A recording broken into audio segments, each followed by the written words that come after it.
All right, this is Dr. Sutton with MDI Prep, and we are back for another episode of MDI Prep, What You Need to Know. Today we have in studio again Dr. Robert Gonzalez, well-renowned psychiatrist here in Houston, Texas, who's going to be sharing with us some more tips on how we can help our students overcome some of the things that may be keeping them from doing extremely well on their exams. So sit back, enjoy as we talk with Dr. Gonzalez.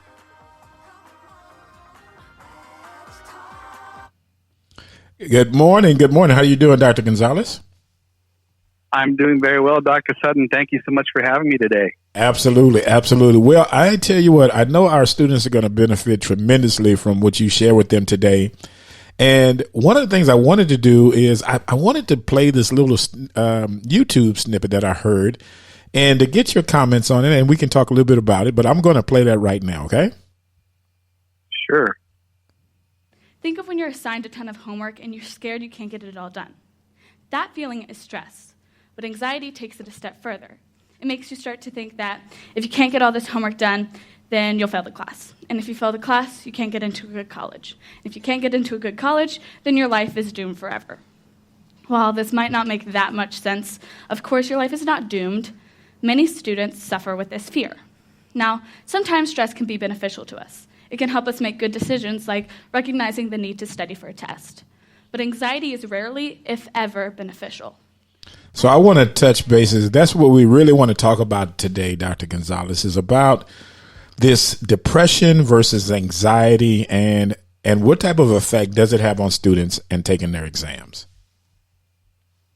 For sure. So I do I do agree a lot of what that snippet was saying as far as the message being conveyed. So anxiety is absolutely something that's normal, and we carry with or deal with on a daily basis. And the thing is that it's supposed to serve as a moving force, a driving force for us to get things done. But then there becomes a point in time that if it's excessive, that could lead to a whole bunch of other consequences, negative effects on our mental health, on our overall well-being. And that manifestation of stress and various symptoms can then become problematic. So anxiety can be a good thing, at low levels when it's sub-threshold to get us going. But once it starts to become excessive, it could become very problematic, and we'll start to experience difficulties coping with that stress. Of course, it can become very problematic. So that's the anxiety part I wanted to at least address real quickly there. With depression, for sure, depression can have huge different types of effects on one's life, not just with school or academics, but through the entire spectrum of activities that we're involved with as an individual, with our family, with our spouse, with our children.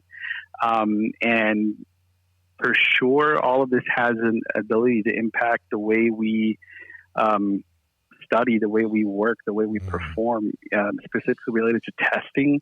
Anxiety could have a huge impact on how one performs and prepares. Absolutely. Yesterday I had a chance to go speak over at the University of Houston, and there were about 100 students in the class that I spoke to. And I asked them to raise their hand if they have ever suffered from test anxiety or feel like they currently suffer from test anxiety. I would say at least 90% of the students in that room raised their hand.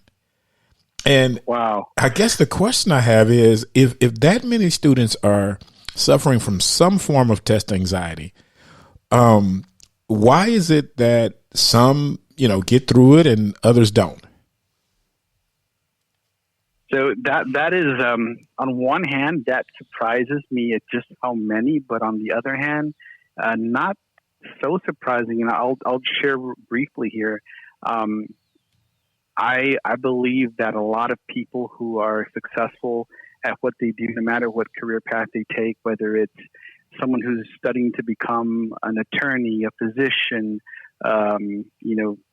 anything related to business, CEO, chef, there's a certain personality style that, individuals tend to be most successful, those with that, the obsessive compulsive personality style, not obsessive compulsive disorder, but the personality style where you're dedicated, hardworking, you don't really like to ask for a whole lot of help. yet others, flock to you for all sorts of advice. Right. You might be somewhat of a perfectionist. You like things a certain way, whether it's your desk, your closet, etc. Those are typically the people that do really well in those settings, and especially medical school. So not too surprising, on the other hand, when you mentioned that almost everybody raised up their hand. So as far as why people do not seek help,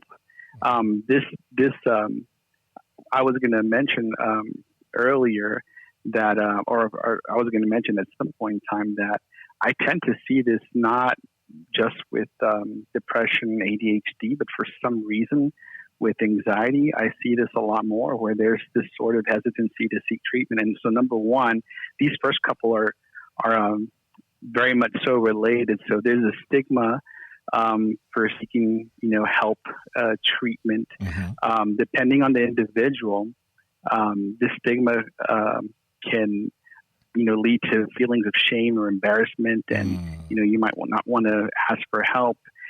This fear of being labeled or judged. You don't want to be considered as different or abnormal.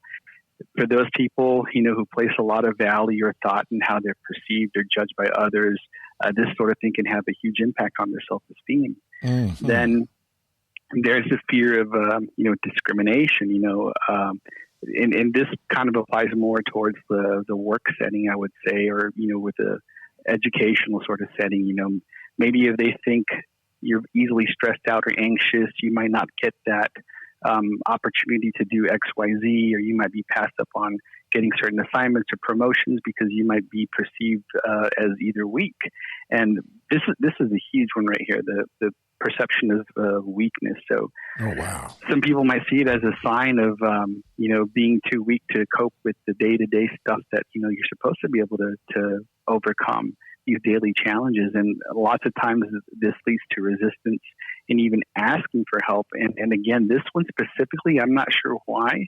And it might be part of, again, I see lots of times that personality style. Lots of times GAD anxiety goes hand in hand with it. And these are my patients who are the most stubborn, about asking for help. Right. And then, of course, you got others who are, worried about the medication, whether it's the side effects, are they going to get hooked on the medication? Is it going to change who they are? Is it going to change my personality? And then, of course, the last point I would mention is cultural and social factors.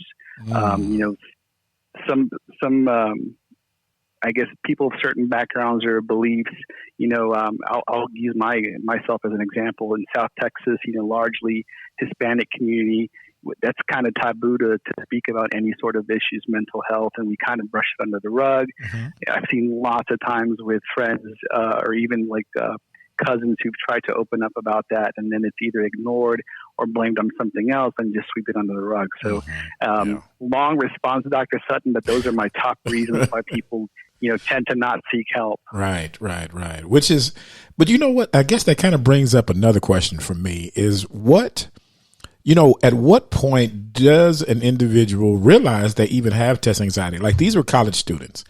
Is this something you think that they identified, like maybe in elementary, middle school, or is it something that's just tied to a specific test? How do so many of those students know they have test anxiety? Or when, or how early did they detect that? I love that question because it allows me an opportunity to share more about myself. I'm sure my siblings, my dad, love me for doing this here, but this really would depend on the individual, and sometimes, the person who's going through this, it'll become such that, it's hard to deny the symptoms, or maybe a family member or a school teacher will, bring it up to their attention and kind of figure things out, and then that'll lead down the pathway of seeking help. And when at all possible, seeking help, if there's any question, uncertainty, is always the best thing to do, because you can potentially catch things earlier and work on things so that you don't, extend the potential stress and suffering down the road. Now, lots of times, unfortunately, it may not become apparent until much later on in life. I'll use myself as an example. My family, I've got two younger brothers, my dad, my mom, we all, we're pretty tight family. My dad's a math school teacher. just retired. So really strict, focus on us getting our schoolwork done, and not a whole lot of fun outside of that. But I did not notice that our family was pretty tightly wound until I moved away from medical school.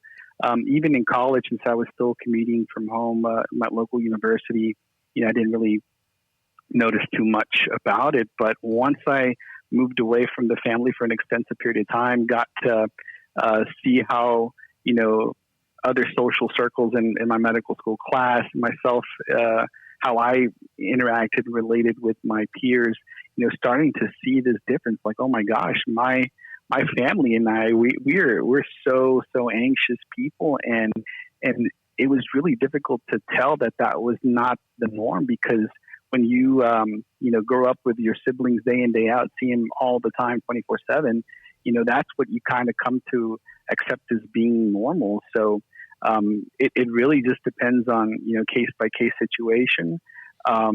Sometimes the symptoms might be problematic, and, they'll get noticed by a peer, classmate, or teacher. But again, sometimes it doesn't come out until later on in life, when you start to notice these struggles become more apparent. Wow.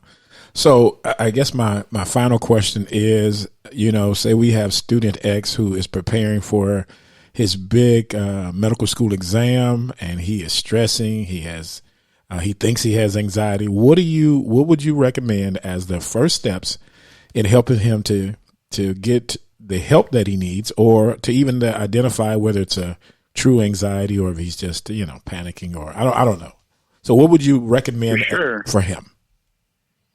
So I would absolutely love to be able to chat with him at length and get some more details about the anxiety. One of the most common types is, I know the names have changed along the years, but performance anxiety or social anxiety, probably the most common I hear from college-age kids. And again, part-time, I may not have mentioned yet, but I'm working part-time at University of Houston. So I see a lot of students daily in and out, with multiple issues going on. But as far as with anxiety, I'd like to figure out, number one, is it strictly related to the, so what we would call performance anxiety, taking this test.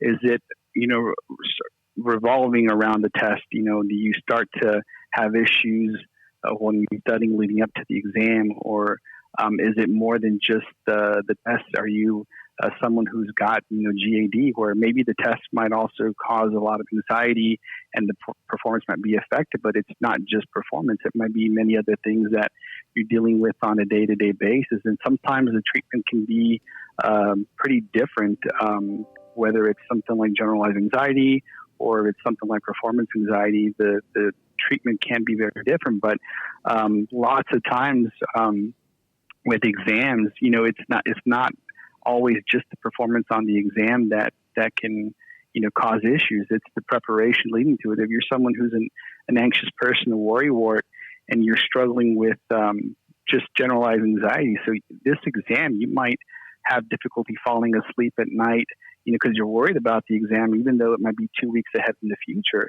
So that's going to have a huge impact on how you prepare and study. It might have a really negative effect in just the whole preparatory process. And again, not getting a whole lot of rest the night before or the couple of nights before, because of all this anxiety and worrying. And then, you might, depending on the severity, associated symptoms like irritability, restlessness, tension, all over, especially neck or shoulder tension. Again, this issue with being able to fall asleep. This is not criteria here for GAD, but for me, lots of times, and I hear this a lot of times from my patients as well, is like a lot of GI distress before my exams. Like clockwork, as soon as I would get in there for the exam, my stomach would start to rumble and make all these noises, and I'm like worried, like, oh my gosh, I don't want other people near me to hear this. Got to go to the bathroom, and it's a disaster. So, right. So yeah, it could be a little complicated, but figuring out specifically what exactly is going wrong can dictate what we decide to do. Awesome.